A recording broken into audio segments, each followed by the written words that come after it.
Hello and welcome to GTN Coach's Corner. We've got a variety of topics to cover this week, including hydration on your long run, wetsuit for your first triathlon, back to the long run and how far that needs to be if you're training for Olympic distance triathlon, and hand pain when swimming. Well, obviously, we need your questions in order to do our Coach's Corner, so make sure you carry on sending those in using that hashtag GTN Coach's Corner beneath any of our videos. And before our first question, a quick reminder to click on that globe and that bell notification so you make sure you don't miss any of our videos. And now time to crack on with the first one that comes from Paul Tuck. Hello, your channel has really helped with the anxiety surrounding my first try. It's only a sprint, but it's still daunting. I'm very worried about the open water portion. I've surfed my entire life. Will a 4.3 mil wetsuit be too much for the 500-yard swim in 60-degree Fahrenheit water?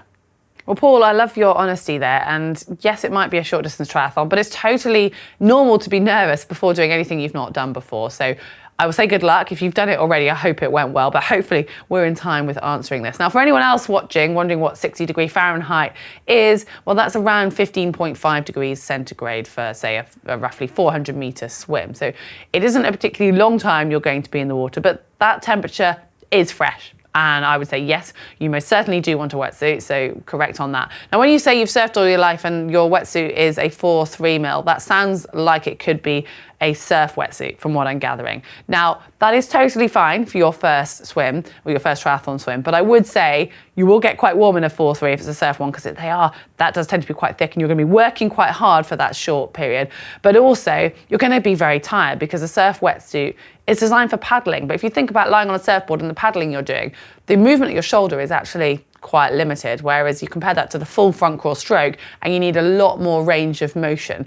So if you have the option to maybe hire a wetsuit or borrow one before your race, and if you can practice in it as well, because you want to have a little bit of a feel, you will notice such a massive difference. So it'll help with your body position and getting your hips up higher, but mainly it'll help with that flexibility around your arms and your shoulders and making it that much easier for you to breathe. It's not the end of the world for your first triathlon, so don't panic on that, and you will be okay with a surf wetsuit, but I just wanted to point it out so you know. And also when you turn up and you see people wearing different wetsuits, it's totally normal. But yeah, it might be an investment for the future. Maybe just go and do this triathlon, see how you get on. Hopefully you get the bug, and then it'll be worth investing in a swimming wetsuit. But if you've got those years of surf experience, you know you're at one in the water, so try to take that confidence. And if it's getting a little bit stressful in the swim, just relax. You're comfortable in the water, you know you're going to float in your wetsuit, and there is no panic, there is no rush for your first one. Just go with the main aim of trying to enjoy it and lapping up that experience. Yeah, good luck. All right, Stephen Watts has this question. Hey there, GTN. As a recent Ironman trainee, I find your videos and feedback super insightful. Still not a total substitute for a dedicated coach, but really good info to help round out my mental game when it comes to Ironman training. I've watched a few of your videos regarding fueling and hydration, but they don't seem to be addressing hydration while training specifically on long, slow distance runs. At the moment, I am about 3 months out from my Ironman, and as such, my weekend run is getting to around 25 to 30k, which lasts around 2.5 to 3 hours. I believe this kind of distances and times hydration on the run is needed. I am thirsty after all, but can you confirm if hydration while on the run is needed? What is a good ballpark to begin with? Then I can adjust it up and down. I've heard a good starting point is 750 ml an hour, but that seems like an awful lot of water to carry for the whole run if you aren't looping by a water fountain or your drink bottle that you leave behind. Stephen, that's a lot of questions there, but my goodness, you are right. You 100% should be hydrating, and I'm quite baffled that you've managed to run for almost 3 hours without. That's sort of my territory, and I would not recommend it to anyone. But the fact that you are starting to feel thirsty is a sure sign that your body wants hydration. Usually, if you're feeling thirst, it actually means you should have already started hydrating before that. So if you're coming from doing nothing, you're definitely not going to need to go straight up to a huge amount per hour, because your body maybe doesn't need that much, but also it would be a shock to the system. So 750 ml an hour is at the top end, and I don't think many people can manage to take on that much fluid. But it isn't just about water, it's about the electrolytes as well. So I would recommend, obviously it does depend, everyone is going to be so different, so I can't give you a ballpark figure because it depends how well your body is adjusted, the heat that you're running in, the intensity that you're running in, and also the dryness of the air. There's so many different factors that will come into play here.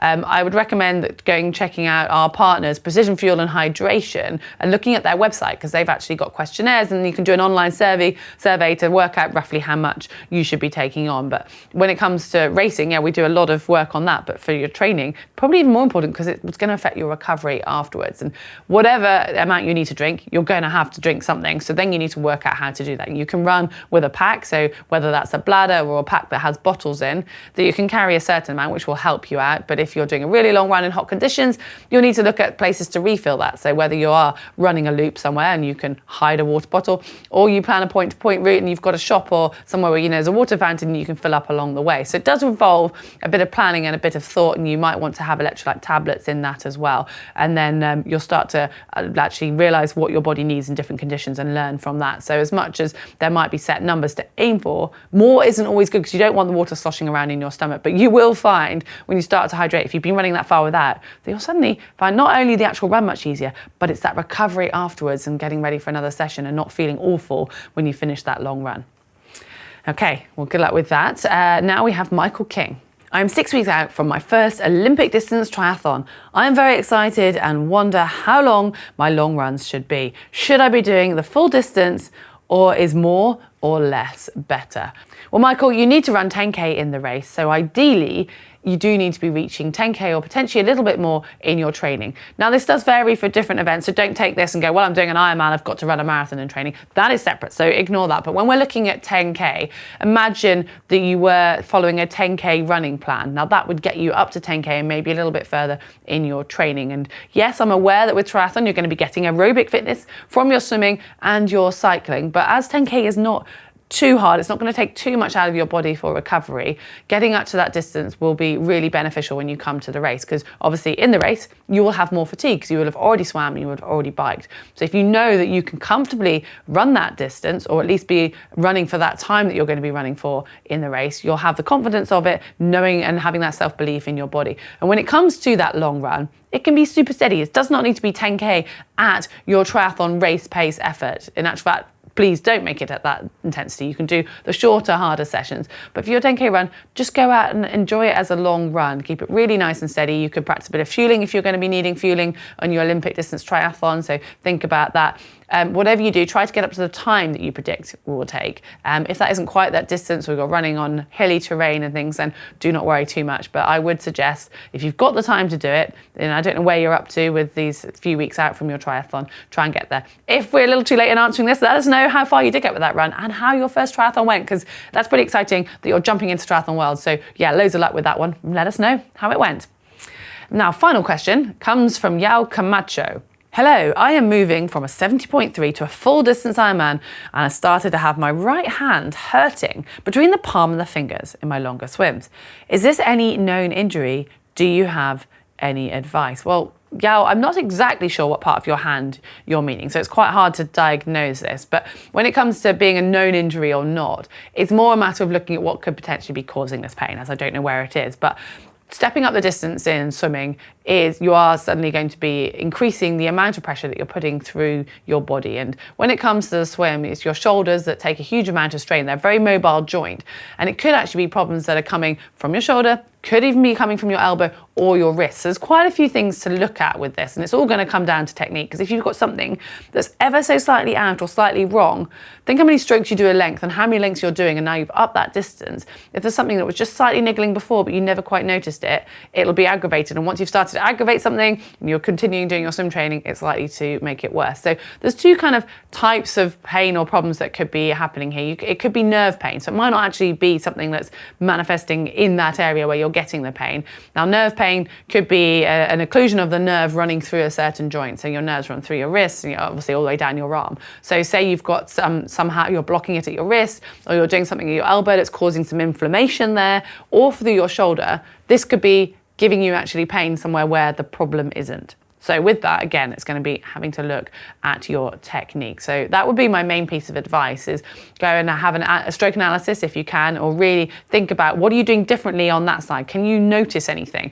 If you're doing too much flexion at the wrist, or you're suddenly moving your wrist in a strange way, or your elbow is dropping and you're putting too much strain on it, or again, that your shoulder is in an uncomfortable position, or maybe you don't have the strength and stability around that. So you can also work on strength and stability for your upper body outside of the pool. This is going to help. It might not solve the problem, but it might well help it and actually make sure that you're in a nice control and you're keeping everything even. Another thing I would just ask, are you getting any pins and needles, or are you getting any numbness or losing circulation in your hand? This is something actually I have suffered with in the past, and for me, mine has been coming from my elbow, but obviously everybody is different. But if you are getting a neural pain, so like a pins and needles, that's when we tend to say it's nervy. However, if your hand is going quite pale and you're losing a bit of circulation, then that's going to be a vascular issue. So occluding or stopping the blood flow going to your hand in that region, which isn't necessarily just from your wrist. It could be further up the body.